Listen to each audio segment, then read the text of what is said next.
और देश के बड़े नेता आदरणीय लालू प्रसाद यादव जी, जिन पर हमें और आपको विश्वास है, वो लगातार जन विश्वास यात्रा के माध्यम से आज ऐतिहासिक गांधी मैदान में ऐतिहासिक जन विश्वास महारैली के नायक नेता प्रतिपक्ष बिहार तेजस्वी प्रसाद यादव जी, कांग्रेस पार्टी के राष्ट्रीय अध्यक्ष आदरणीय मल्लिकार्जुन खड़गे जी, राहुल गांधी जी, आदरणीय राबड़ी देवी जी, महासचिव सीपीएम सीताराम येचुरी जी, डी राजा साहब, सीपीआई एमएल दीपांकर भट्टाचार्य जी, केसी वेणुगोपाल जी, जनाब अब्दुल बरी सिद्दीकी साहब, तेज प्रताप यादव जी और मंच पर उपस्थित बड़ी संख्या में इंडिया गठबंधन के सभी हमारे नेता और इस ऐतिहासिक मैदान में उपस्थित बिहार की महान जनता, पत्रकार साथियों, मैं सबसे पहले तेजस्वी जी को और उनके दल को बहुत बहुत बधाई देना चाहता हूं। साथ ही साथ इस इंडिया गठबंधन और महागठबंधन के जितने भी दल हैं, जिनके कार्यकर्ता मैं देख रहा हूं मैदान में तो है ही, पटना के चारों तरफ और पटना की सड़कों पर मुझे दिखाई दिए हैं, जिन्होंने चुनाव शुरू होते ही ऐलान कर दिया है कि अगर उत्तर प्रदेश 80 हराओ का नारा दे रहा है, अगर उत्तर प्रदेश 80 हराओ का नारा दे रहा है, तो बिहार भी पीछे नहीं है। 40 हराओ का नारा यहां से भी निकल करके जा रहा है। और अगर यूपी और बिहार मिलकर के 120 सीट हरा देंगे तो भारतीय जनता पार्टी का क्या होगा। मैं अभी सुन रहा था, हमारे कम्युनिस्ट पार्टी के नेता ये कह रहे थे कि समुद्र मंथन हुआ था कभी। समुद्र मंथन हमारे सभी लोगों को पता है। समुद्र मंथन के दौरान क्या हुआ है, लेकिन इस ऐतिहासिक मैदान में मैं कहना चाहता हूं कि 2024 में संविधान मंथन होने जा रहा है। एक तरफ वो लोग हैं जो संविधान बचाना चाहते हैं, संविधान के रक्षक हैं, और दूसरी तरफ वो लोग हैं जो संविधान के भक्षक हैं, संविधान को खत्म करना चाहते हैं। मैं जब बिहार आया हूं आपके बीच में, जब मैंने अखबार उठा करके देखा तो एक युवती ने जान दे दी। एक बेटी जो परीक्षा में दे करके आई थी, क्योंकि परीक्षा को रद्द कर दिया गया, पेपर लीक हो गया, जिसके कारण उसने आत्महत्या कर ली और कहा कि मां बाप से मैं माफी मांगती हूं। ये उत्तर प्रदेश में एक घटना नहीं हुई है। उससे पहले भी कई नौजवानों ने, जिनको नौकरी नहीं मिली, उन्होंने अपनी जान दे दी।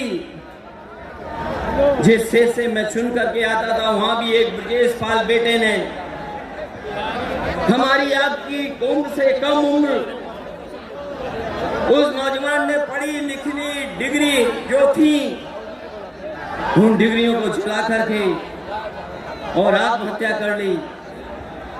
ये हालत है देश की। और वहां पर उत्तर प्रदेश में जहां पर से प्रधानमंत्री चुन करके जाते हैं, जनता ने भरोसा किया उन पर, उनको बहुमत दे दिया, लेकिन डबल इंजन की सरकार ने बेरोजगारी दी है। मुझे खुशी है कि तेजस्वी ने यहाँ पर नौकरियां दे दी, रोजगार दे दिए, और हम तो वहां 60 लाख बच्चे जिनको पेपर नहीं लिख पाए उनका हिसाब किताब लगाते हैं।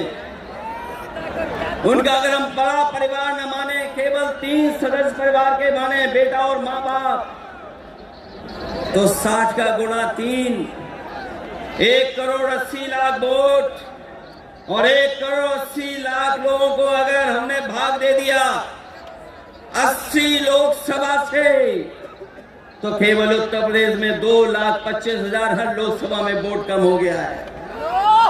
लेकिन तेजस्वी ने बिहार में पलट करके दूसरा काम किया। अभी 3 लाख नौकरी दी, हिसाब लगा लो कितने परिवारों का जीवन बदला। और सोचो 10 लाख नौकरी मिल जाती तो कितना परिवारों का भविष्य बदल जाता। इसलिए जो लोग कहते हैं कि परिवार वाले हम लोग हैं, ये जो आरोप लगाते हैं परिवार वाला आरोप हम लोगों पर, मैं उन भारतीय जनता पार्टी के लोगों से कहना चाहता हूं कि भारतीय जनता पार्टी इस बात संकल्प ले कि किसी परिवार वाले को टिकट नहीं देंगे, और संकल्प ये भी ले कि किसी परिवार वाले से वोट मांगने भारतीय जनता पार्टी के लोग नहीं जाएंगे।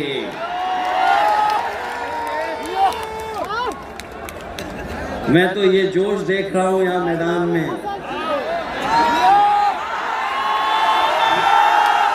ये जो जोश दिखाई दे रहा है यही बदलाव लाएगा, यही भाजपा को हटाएगा।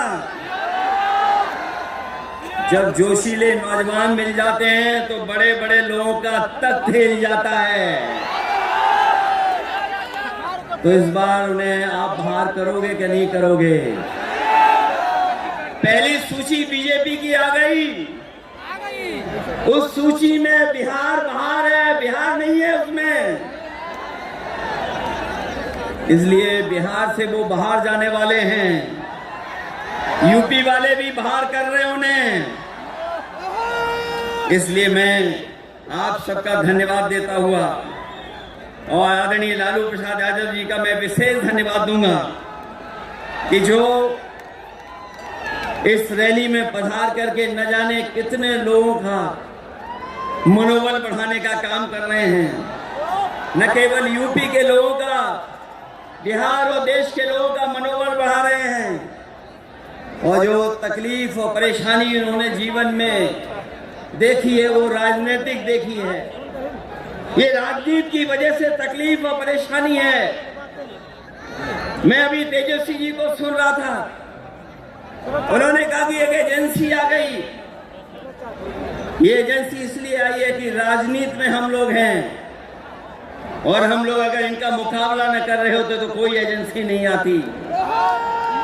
उन्हें डर है कि ये ताकत मिलकर के, ये गठबंधन बन करके उनको हटाने का काम करेगा। इसलिए मैं आपसे कहना चाहता हूं 120 हटाओ, देश बचाओ, भाजपा हटाओ, संविधान बचाओ, भाजपा हटाओ, देश बचाओ, भाजपा हटाओ, आरक्षण बचाओ, भाजपा हटाओ, नौकरी पाओ, भाजपा हटाओ, संकट मिटाओ। मैं इन्हीं शब्दों के साथ मैं सभी लोगों का बहुत बहुत धन्यवाद और आभार प्रकट करना चाहता हूं, इस उम्मीद और इस भरोसे के साथ कि जब कभी हम लोग अगली बार मिलेंगे तो ये डबल इंजन की सरकार बाहर होगी, यूपी से लेकर के बिहार तक भारतीय जनता पार्टी बाहर होगी। बहुत बहुत धन्यवाद।